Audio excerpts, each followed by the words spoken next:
I totally get it. You're trying to get noticed and you don't know how. I mean, raise your hand if wondering where your next booking will come from keeps you up at night. I know how that feels like. I was there once too. But I'm about to help you get clear on how to increase your bookings and inquiries. After coaching many portrait and wedding photographers, I realized they all had one thing in common that was holding them back from booking their dream clients. They didn't know how to market themselves. Once they got clarity on how to show up and put what they learned from me into action, they began to book more of their dream clients. And now I'm excited to help you do the same. So I've created a mini course called Crystal Clear Marketing to, you guessed it, help you get crystal clear on how to attract and book your dream clients. I mean, the year I implemented this, my revenue grew from $69,000 to $137,000 in just 1 year. So if I can do it, you can do it too. So, in case you're wondering, inside of the Crystal Clear Marketing mini course, I share how to optimize your website so that more of your dream clients inquire and book, how to go from being a generalist to becoming a specialist, and why it matters, how to find out who you are at your core and fuse it fearlessly into your business. Also, how to show up on IG so you attract quality followers. That's so important. How to make the money you deserve while feeling fulfilled with your work, and how to make marketing effortless and fun because it should be. Running our business should be fun. So, what I'm so excited to share with you is that I've made this very affordable. And right now, until January 27th, it's available for a special introductory price. It's the lowest freaking price it'll ever be. And after that, the price will be going up forever. So, to get all the deets and enroll in this mini course, go to saramonika.com/crystal clear. Again, head over to saramonika.com/crystal clear. I cannot wait to see you in there. Totally understand what it's like to be comparing yourself and having an imposter syndrome. One thing that I know affects me personally, and I think it's all across the board for all photographers, man, we follow so many photographers on our Instagram. I know because I do it. And basically every time I open up my Instagram, the first, like the feed is, and I don't scroll on my feed, but like the first photo that pops up is always like some kind of photo by a photographer. So if you end up living on there and really focusing on just paying attention to what all these photographers are doing, you're basically spending your precious time looking at what everybody else is doing instead of figuring out what you want to do and doing it your way. And then all you do is just compare, and feel like you're not good enough and all of that.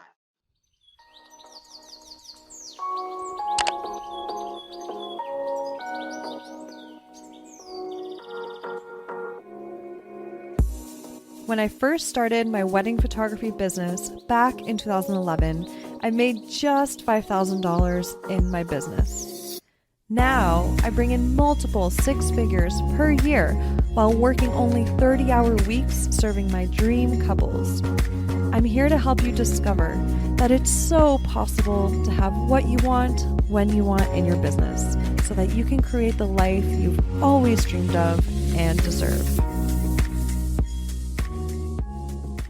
Hello, my Shine and Thrivers. Welcome to a whole brand new year. Welcome 2021. I am so excited. This is the first Monday of the year, and I actually didn't have the easiest first Monday of the year. I was so excited for like a fresh start. I had everything, my whole day planned out in my planner. And then, of course, I go up to my office and I try to connect or just turn on my computer, my brand new computer that I had custom made. And for some reason, the monitor isn't connecting to my computer. I don't know if it's something with the cable or the monitor itself, but the display, it says the monitor can't connect to the computer. So it can't display everything that I need to work on. And I'm just like, what is the universe trying to teach me right now? Why am I having tech issues? What is going on? This is a brand new system. So I don't know what's going on. And I almost had a little meltdown, but then I remembered what I do whenever I get frustrated or if I'm getting emotional, letting my thoughts get the best of me. I always choose to pause and reverse the thoughts. And usually what helps me is thinking this is happening for me and not to me. So those of you that follow me on Instagram, at Sara Monika Photo, I shared this today on my story. I shared the behind the scenes of how I was like frustrated. And then I kind of slowed down. It literally took me 2 minutes to just pause after I got frustrated and say, okay, from my experience, whenever something is happening in my life that in the moment seems like it's bad, after some time, I see why that happened to me. I see the lesson and I grow from it. So I paused and I was like, this is happening for me, not to me. I don't know why yet, but I'm just going to trust in the universe. I'm just going to relax. I'm going to see the positive in it. I still have a laptop I can work off of, so I can totally do that. And actually, I am podcasting right now off of this laptop. So I didn't have the smoothest start to my work year, or like my first work day of the year. But you know what? I'm proud with how I handled it. I'm very proud of my mindset. I'm definitely giving a lot of credit to meditation and how many books I've been reading lately on that topic. So yeah, I'm actually having a great day now, even though my freaking computer wasn't wasn't working. Okay, so today though, I'm excited to bring you this podcast episode because it's a sneak peek from the inside of the Shine and Thrive podcast community on Facebook. And this is a totally free group. I just wanted a little space for us Shine and Thrivers to connect and where I can actually answer your questions personally. One thing that I do miss is like meeting photographers in person through workshops and all of that. And this gets me just that one step closer because we get to actually chat instead of me just speaking into the void while I'm podcasting, right? So if you're not in there yet, definitely join.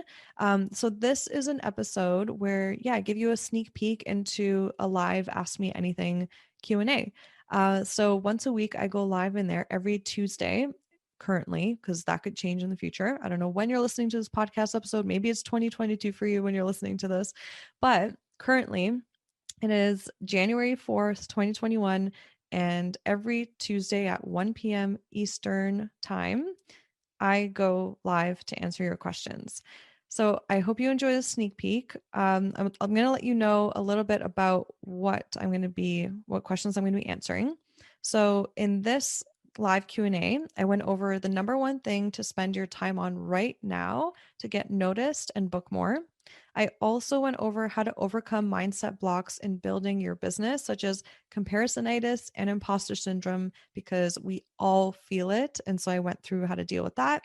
I also went through how to deal, or sorry, got that wrong, how to build your wedding photography portfolio if you've never shot a wedding before. This is a great question for those of you that are trying to figure out how to start your photography business, your wedding photography business. Also, lastly, I went over how to set boundaries with clients. So this episode is packed with great tips for you. And yeah, I would love to see you in the group. So go to Facebook right now. So before the episode starts, just pause the episode right now. Go to Facebook, search Shine and Thrive podcast community, request to join. And this is only for photographers. So this is just a community for photographers. I know that some people message me saying they're not even a photographer and they find value in my podcast, which is amazing. But I'm keeping this space just for photographers.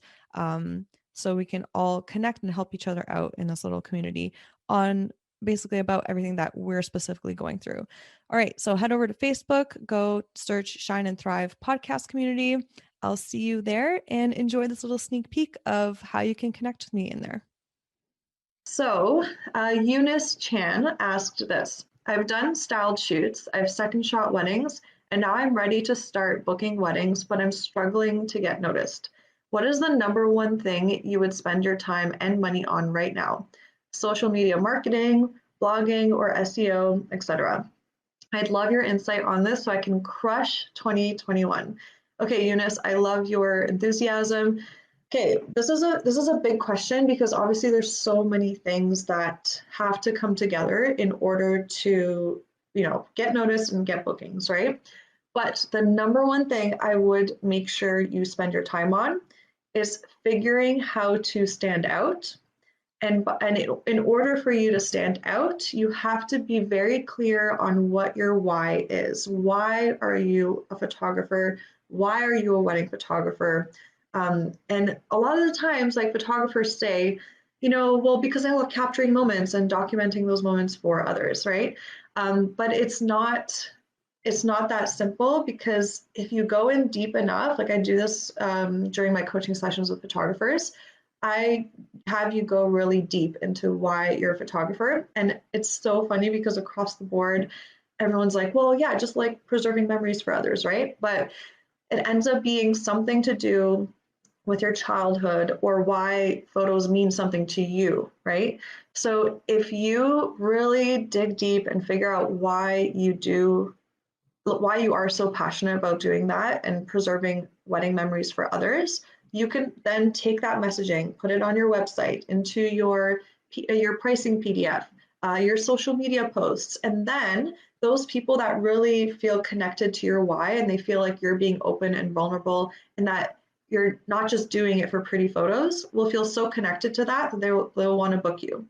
And the amazing thing is that we're all so unique and we have our own unique whys, and we're also unique in our personalities. So I would also suggest that you show up and open up with your personality first.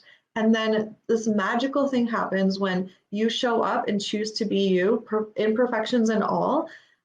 You attract like-minded people and you attract clients that end up feeling comfortable around you, which makes it so much easier to take photos of them. And when you're connected and aligned together, you can create magic. And I don't know, it's just like the most amazing feeling. So I definitely would suggest for you to dive into you figuring out your why and make sure that's part of your messaging, because Simon Sinek says people don't buy what you do, they buy why you do it, right? If you think about it, how many photographers are there in the industry? And what is the reason that a couple pick me or a couple pick someone else, right? It'll probably boil down to three things, right? Usually the style, of course, they have to love the work of the photographer produces, and it has to speak to them, whether it's fine art, documentary, whatever. Number two, they want to feel like they're going to be comfortable with the photographer on the day of, like their photographer is there the whole day. So they want to feel like they're connected with their personality. Number three, price obviously does have a factor. So budget, right? So, but the beautiful thing is that I do believe that, photographers or couples hire photographers at any range of budgets. So from $500 to $15,000, like there is a couple waiting and ready to spend that amount of money. So long answer short, if you just focus right now on your why, showing up authentically as who you are and getting really clear on who your ideal dream client is, and show up talking about those things, then you will start attracting those clients, and then you will be known for that reason of why you're a photographer and your style. And then you'll start getting more and more inquiries, and then you can raise your prices. So it's kind of like this like long little journey, and be patient with it because it takes time. I mean, I've been doing this for almost 10 years now, so it's definitely a journey. But that is the number one place I would suggest that you start, because that's where you start building your foundation to your business. So I hope this helps. And anyone who's here, I see there's 6 of you. Let me know who's in. I would love to see your name. So just say, hey, drop a comment, and feel free to ask questions during this live too. Okay, so I'm going to go on to the next question. So Marie Christina asks, what would be your top 3 tips to overcome mindset blocks in building your business, such as comparisonitis and imposter syndrome? Okay, this is such an important question because I've noticed so many of you are dealing with, man, not feeling good enough. And yeah, see, basically comparing ourselves, like I know for myself personally, oh, hey, Kelly, hi, Sara. So I'm so happy you guys are here. Hey, Sam, awesome. And if you guys have questions, let me know, I'm here. Okay, so just so you guys know, if you're feeling comparisonitis or imposter syndrome, I think we need to know that no matter who it is, we all feel it. I feel it. I'm feeling it right now. Like, to be straight up and honest, I'm getting used to these lives, these Facebook lives, and like answering questions, and all I could think of is in my head is like, yeah, but all this stuff, I already know how to do it. So it doesn't seem like there's a lot of value. But then there's so many people that are like maybe 10 steps behind me. And they're like, if you just answer that one question, like that is so valuable to me, right? But I still have those little like mindset blocks that like lie to me. They're like, oh, Sara, do you really even know what you're talking about, right? And I have to be like, zip it, like fuck off, basically, because then if I just stay stuck, I'm never going to actually grow, and I'm never actually going to help anyone and make an impact. And then yeah, it's just mental health wise, it's not a good place to be. So I totally understand what it's like to be comparing yourself and having an imposter syndrome. One thing that I know affects me personally, and I think it's all across the board for all photographers, um, man, we follow so many photographers on our Instagram. I know because I do it. And basically every time I open up my Instagram, the first, like the feed is, and I don't scroll on my feed, but like the first photo that pops up is always like some kind of photo by a photographer. So if you end up living on there and really focusing on just paying attention to what all these photographers are doing, you're basically spending your precious time looking at what everybody else is doing instead of figuring out what you want to do and doing it your way. And then all you do is just compare, and feel like you're not good enough and all of that. And I don't know if you guys believe in angel numbers, but right now it's 111. So whoever needed that sign for an angel number, that's there for you. So yeah, it just steals it, like it steals your joy. Comparison is a thief of joy, right? So okay, what are my tips for overcoming comparisonitis and imposter syndrome? Okay, let me think of it this way. So if you're going to compare yourself to someone who's been in the game maybe 5 years longer than you have, just know that they didn't just start where they are right now, right? So you have to know in your mind that it actually took them time to get there. And how the heck can you compare your your beginning to someone else's middle or someone else's end? Like there's no comparison. Basically, there's no comparison. Like a photographer that's starting out year one, to compare yourself to a photographer that's in 8th year, you're just stressing yourself out. And stress does not create, like you cannot be creative during stressful times or stressful emotions. Like stress doesn't create creativity. So what you need to do is just be aware, like there's nothing wrong for you to feel those emotions because they're going to pop up, and they pop up for me all the time. And one thing that helps me a lot with this is meditation. So just be self-aware, like, oh, I'm comparing myself to someone right now. Like, wait a second. Okay, let me just like reel it back in. Obviously, this isn't healthy for me right now. Let me get off of Instagram, and let me listen to a podcast that will give me an actionable step on how to maybe just do one thing to get even closer to that goal of like taking photos in that kind of light, or booking those types of clients. You know, like if you stay stuck in just scrolling and comparing and feeling like shit about yourself, you're just going to get more of that. But if you put on your blinders, like sometimes I literally just like all I do on Instagram, I show up to post and interact with you guys, but I don't go and explore, and like it's just a habit that I've like had to build. But so what I do is I put on my blinders and I'm like, I am doing my thing, and I don't want to be what's it called? Affected or influenced by anyone else in the space right now, because I want to do it my way. And I'm telling you, every single time I've done that, my confidence has gone through the roof. And that creates confidence in, feeling like you're worthy of the work you create and the prices you charge. And that confidence creates more bookings. So all it is really, I mean, it's simple, like this whole thing of like, just be aware of your thoughts and choose to shut that down and choose to just like do your own thing, be in action. It's simple. It's a simple concept, but I'm not saying it's easy to do. You have to actually put in the work. And in that moment when you're scrolling, you have to be like, whoa, put down my phone. You have to actually choose. So kind of just like own your power to do that, right?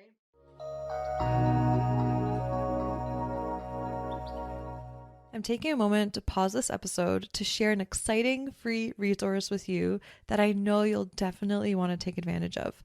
It's a space where I'll be going live at a minimum every 2 weeks to answer your questions, along with content to keep you motivated in between podcast episodes. It's a way for us to connect about photography, business, personal development in an uplifting, productive, and safe space. This free resource I'm telling you about right now is the Shine and Thrive podcast community on Facebook. What I felt was missing with me just podcasting was actually interacting with you and answering the questions you have along the way. I know what it feels like to feel stuck, and at times all you need is that one question answered or that kick in the ass, well, in the best way possible, to get your momentum going again. In short, I want to be there for you to answer your questions so that you can achieve those big and exciting results you dream of. The Ask Me Anything live sessions I'll be doing every 2 weeks are exclusive only to this community, so you want to make sure to join and get your question ready for me. So head over to Facebook right now, type in Shine and Thrive Podcast Community, and request to join. We will be waiting for you on the other side with open arms. I cannot wait to connect with you. Okay, imposter syndrome too. One thing that really, really helps me with imposter syndrome is so some people, no matter where you are in your photography journey, right? You are 10 steps ahead of someone else. No matter where you are, even if you literally are learning your camera on manual right now, let's say, someone hasn't even figured out yet that they want to become a photographer. They haven't made that decision. If you're still learning your camera on manual and you're like, I'm doing this because I know I want to start my business and that's what's going to make me happy, you're already 10 steps ahead, right? If you are 1 year in and you've shot 10 weddings, you are 10 steps ahead of someone that hasn't shot their first wedding yet. So you have to, own your power and celebrate how far you have come. So that's what always helps me.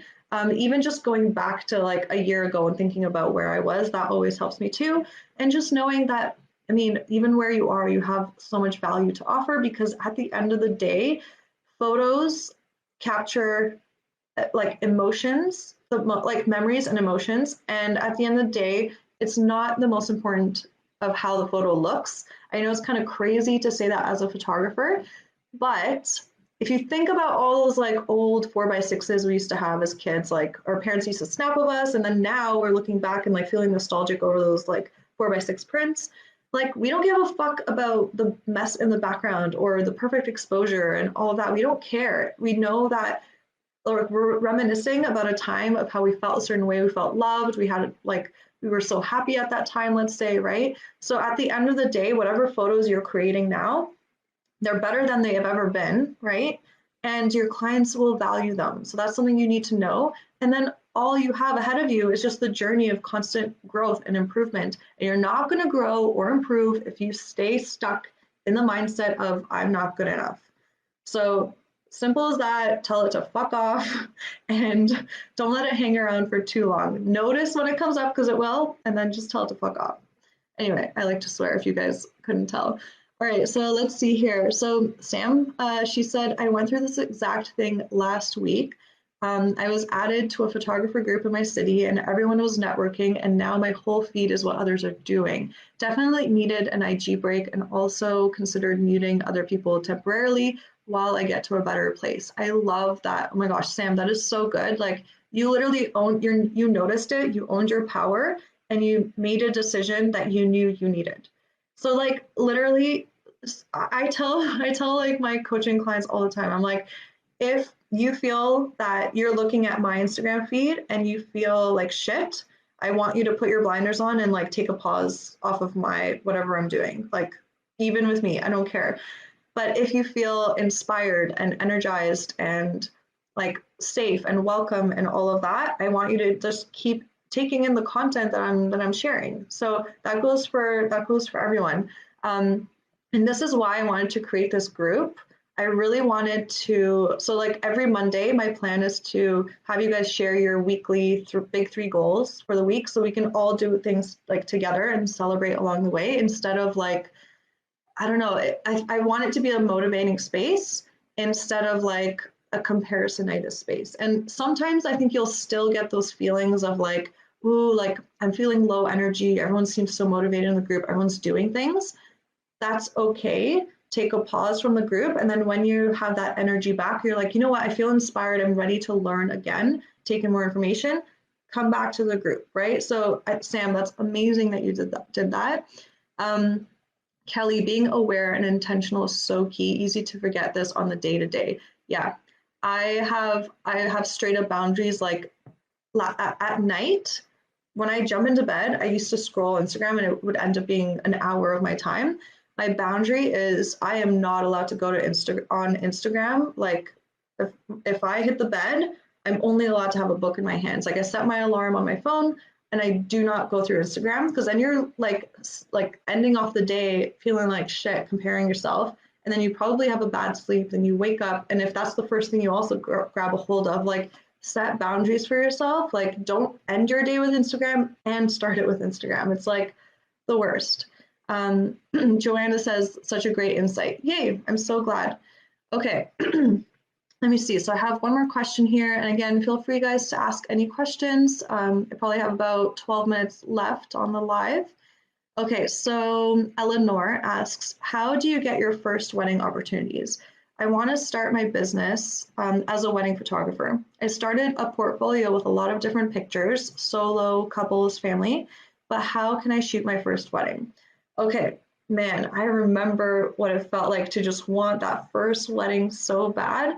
And okay, so what I did, I basically second shot before, okay, the year before I had my first wedding, I knew that in order for me to feel confident that I could actually take on the responsibility, because it's a fucking huge responsibility, like for you to show up as a newbie, even document the story of a wedding day, you need to know the flow of a wedding day, you need to know be really quick with your camera settings. You need to make sure everything is backed up properly. Like you just have to be really responsible. So I never suggest like going to shoot a wedding blindly with never having second shot a wedding. Okay.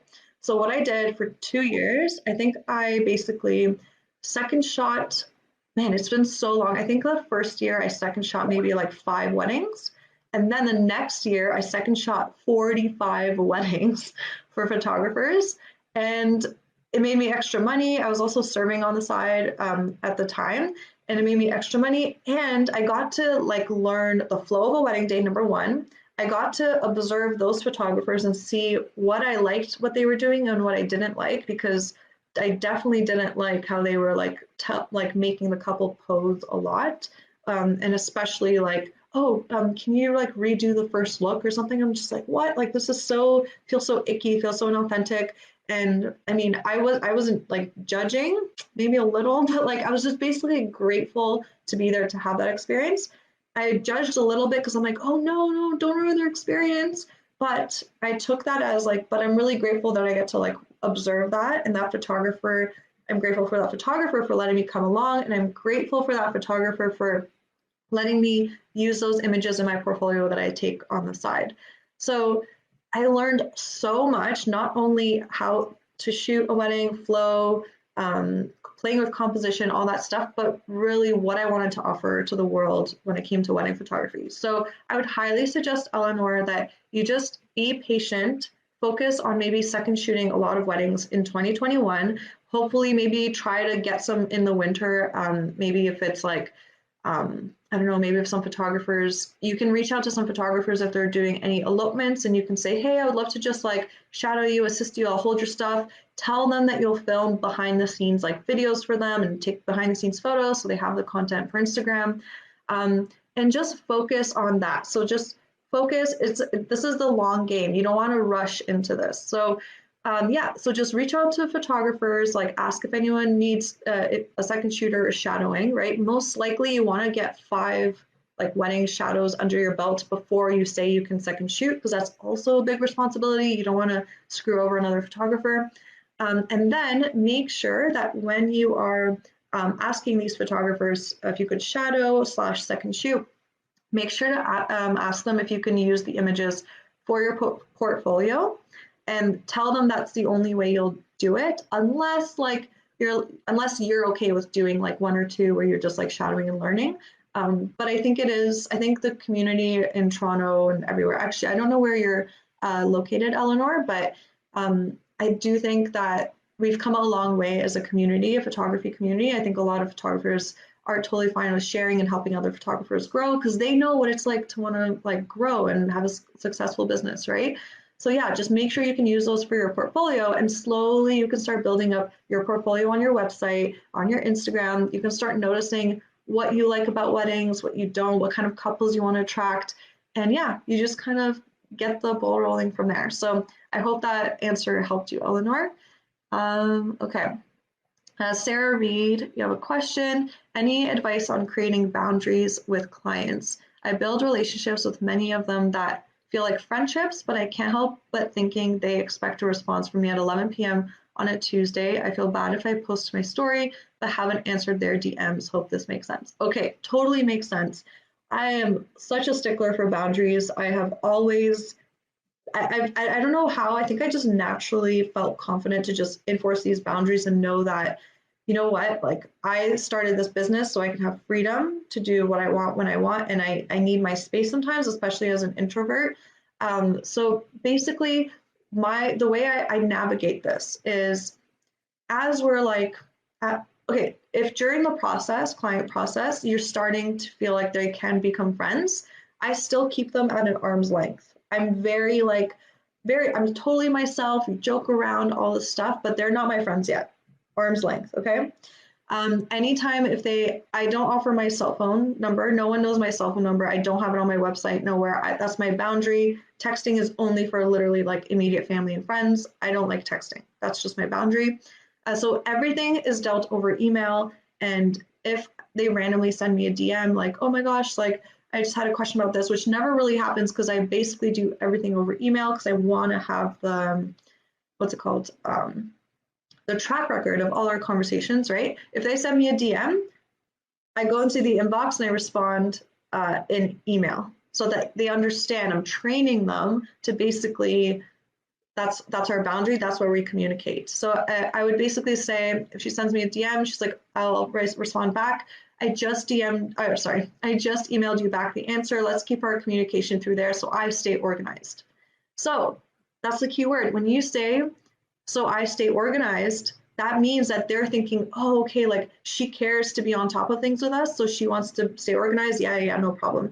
I never, ever have a problem with this, pushback, whatever. So then once the wedding is done, at the wedding, obviously you're getting closer with them. At the wedding, I basically am like, we're so connected, we're having fun, like having some laughs. And I could tell from our connection that, you know what, I think this person can actually become my friend in the future. And that makes me really happy. But until the wedding photos are delivered, until everything is delivered, even if it's an album, that's when I can be like, hey, like, I'd love to hang out with you guys sometime. Like, only after everything is delivered, everything is paid, that is a closed book, that is when I finally open up the doors to like, okay, this could be a friendship. So I hope that helps. And this works really well for me. No one is ever offended. I think people are so understanding of like, oh, usually they're like, oh, I know you're so busy. I know you have a lot going on. And I was like, yeah, I'm busy. I'm balanced, but like, I'm just not ready to like open up a friendship in the middle of a client relationship. That way, everything just goes smoothly and just it simplifies everything. So,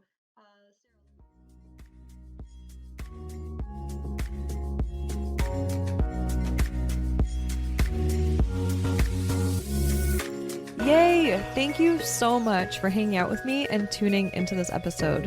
If you got value out of it, please feel free to message me on Instagram at Sara Monika Photo. That's Sara no H, Monika with a K, photo, to let me know. I get so freaking energized hearing from others that what I've said has had a positive impact on their lives. Also, make sure to hit subscribe to the Shine and Thrive podcast to never miss an episode. I'm so grateful for you, and I'm sending you all the productive vibes your way so you have the best week ever.